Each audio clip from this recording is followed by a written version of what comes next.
Today I'm gonna unbox the all-new Samsung Galaxy A5 2016 version. The device I have here is basically the A7 2016, which is more or less a bigger clone of the A5 with a bigger screen and better RAM and battery. The price is only 10 to 12% higher than this A5. Now let's get started with the unboxing, and first of all you get this 6 marking for the 2016 version, and there are 3 color variants of A5. I have here the gold variant, and you also have black and white ones. Now the pricing of this device is something I really don't like. Samsung is following its trend of overpricing their devices at launch, and within 3 to 4 months the price will actually go down to at least 25,000 rupees. The current market price is around 29,000 rupees, that is more or less 440 US dollars.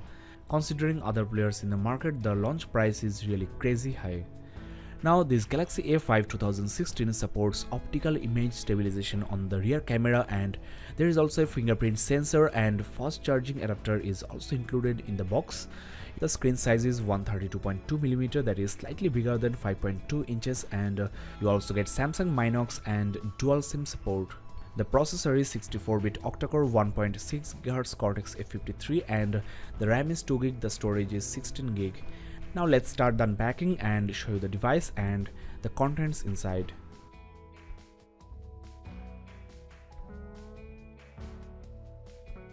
There you go, the all-new Galaxy A5, and this phone looks very similar to the flagship S6. You get metal frame and front and back glasses, only the corners are slightly more boxy. Well, before I talk more about the handset, let's quickly check the accessories inside the box. First of all, you get the paperwork for the warranty statement, the SAR information, the user guide, etc. And the next thing you get is the data cable for charging as well as data syncing, and it's of around 3.5 feet long. I'm really glad Samsung didn't include the short cables they were providing with their recent devices. This is the ejector pin for the SIM card as well as the microSD card trays. Next you have Samsung's fast charger, and it's not that much bulky. The output is rated at 9V 1.67 ampere or 5V 2 ampere, so when your phone's battery level is down to single digit, only 15 or 20 minutes of charge can give you hours of battery backup. Last but not the least, there you get the headset. These premium Samsung earphones provide excellent sound quality and great bass levels. That's all inside the box. Now let's get rid of these things here and have a close look at the device itself. Well, the all-new Samsung Galaxy A5 2016 is definitely a great looking device. Let's first peel off this protective plastic, and as you can see, though I have the gold variant, the front is black, and the white variant has white front and silver bezel. The black one also has silver bezel. Now the prime difference in between this Galaxy A5 and the A7 is the compact screen on the A5, which is more user-friendly for one-handed users. The 5.5 inches on the A7 is not easily accessible with your thumb if you have a medium-sized hand, and for normal day-to-day uses I think the A5 should be your choice. Apart from the screen size, the battery is slightly bigger on the A7. It's of 3300 mAh, whereas you have 2900 mAh battery on the A5.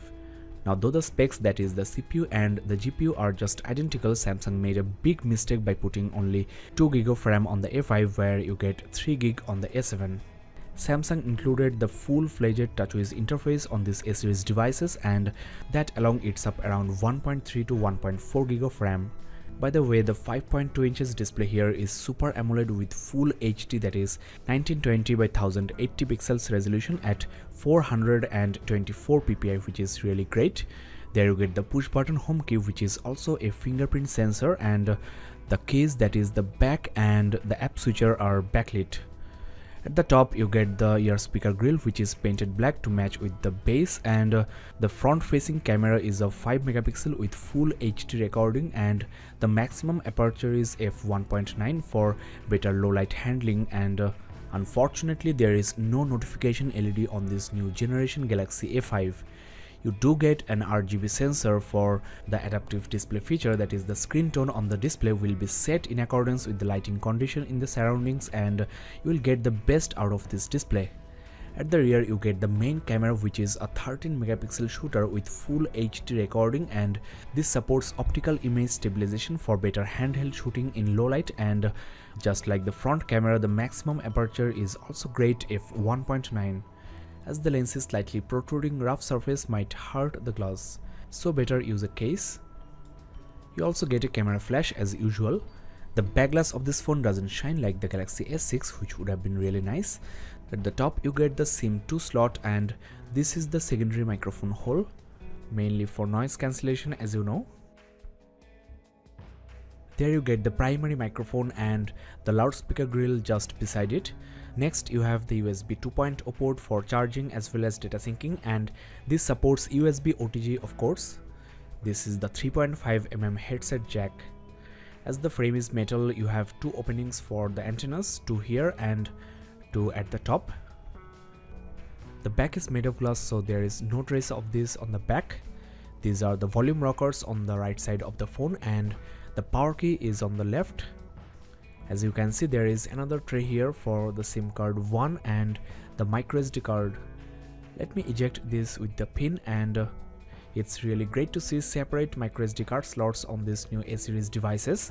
The SIM trays take nano SIM cards, and you can install up to 128GB cards.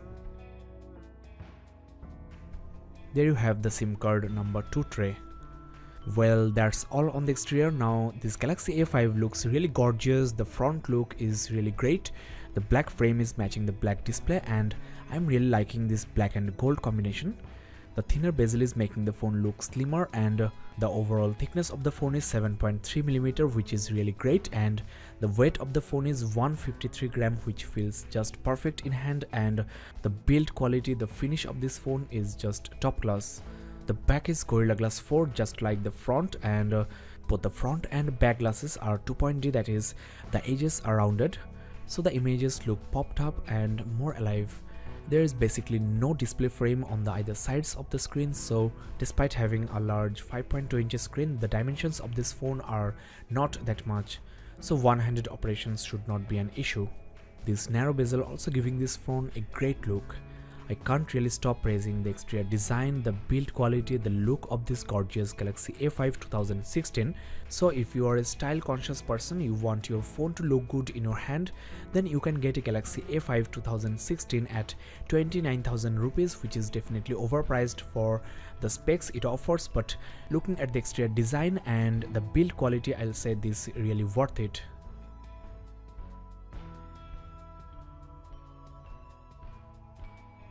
There you go, the all new Samsung Galaxy A5 2016, and you get TouchWiz interface over Android Lollipop and Flipboard integrated into the home screen, which you can always remove. Well, let's have a close look at the display here, and as you know, 424 ppi is more than enough for eyes. You cannot notice a single pixel even from this distance. Everything is super smooth, and the color reproduction of the screen is also best in class. It's Super AMOLED, which is quite punchy, and the black levels are pitch black and the saturation levels are quite eye-catchy, but if you think that's too much, you can control the color tone from the display settings. Now the Galaxy S7 here sports 401 ppi, but you cannot notice any difference, and if you want, you can put 5 icons in a row on the Galaxy A5 as well. So there are lots of customization possibilities on this new TouchWiz interface, and you can also download hundreds of themes from the theme store as well and change the look of this device, like the icons, the color tone, and the wallpaper will be set matching the theme as well. Before I open any application, let's quickly check the storage RAM, and first of all, the Android version is 5.1.1 Lollipop and the Marshmallow update is on the way. As you know, you can tap the build number 7 times to enable developer modes. Next, the storage on this phone is 16GB, and out of the box you get 10.83GB free, which is not bad, and you get an SD card support. As you know, you can of course move your installed applications to your external SD cards, so don't worry. Now the RAM you get on this phone is quite questionable, because at this price point 2GB of RAM is not enough, especially for a Samsung device. As you can see, the free RAM at this moment before installing and opening any application is just 647MB, and after using this device for a while and installing lots of applications, you might experience certain hiccups or lags.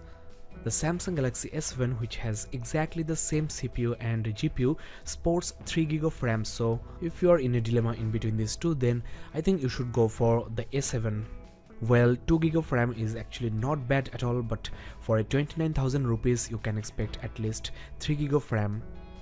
After clearing the RAM, you can get maximum of 823 MB, and once the background processes restart, the free RAM will go down to near about 700 MB, which is not ample for a smartphone nowadays. With the help of the Smart Manager application, you can clear up your storage and delete temporary files, cache data, etc. If you are familiar with Samsung devices, you know that there are two power saving modes. This Ultra mode is the most handy one. In this mode, the screen goes grayscale and only the vital applications remain active. With only 10% battery left, you can get several hours of backup with this mode. I personally think this is one of the best features of Samsung devices. You get a system embedded device security software which protects you from adware, malware, etc. You can scan anytime, and the second most brilliant feature of Samsung devices is Minox. It enables you to maintain two profiles on your device for your work and personal life. I will explain all these features in the upcoming videos, and I might even upload a tips and tricks video on this device as well, so do subscribe now and keep in touch. Your Galaxy A7 2016 also supports Ultra Data Saving mode. There is a separate toggle for that in the notification center, and you also get Opera Max browser pre-installed. In this mode, up to 40% of your mobile data can be saved, so it's really quite handy. You get hundreds more such innovative software features on this Galaxy A5, and the most interesting part is you get almost all the smart features of the flagship Galaxy S6. So this can be called a cheaper version of S6. These are the preloaded applications you have, and if you are not satisfied with the smart features, you can download thousands more from the Galaxy App Store. So software wise, this Galaxy A5 is definitely at its best, but hardware is not really worth 29,000 rupees. So as I mentioned before, get this device after the price drops. You also get some Microsoft applications preloaded and Mix Radio, where you can listen to millions of songs for free of cost, and you can even download them for free. USB backup mode can take a backup of your data into a USB storage device. So overall, this Galaxy A5 2016 is a brilliant smartphone with lots of smart features and great looks and build quality, but it's not value for money. Just spend 4,000 or 5,000 rupees more and get the Galaxy S6, which has much more processing power than this. The A5 2016 packs a 1.6 GHz octa-core Cortex A53 processor and Mali T720 GPU, so you can play almost all the mid-range and most of the high-end games. The low RAM might not be a big issue actually. I suggest you to check my review on this device before you make the purchase. I will upload that anytime soon. That's all I have for you guys in this video. Thanks a lot for watching. If you have found this video interesting, then do subscribe now and don't miss any future show. Also do check my videos on the Galaxy A7 as well.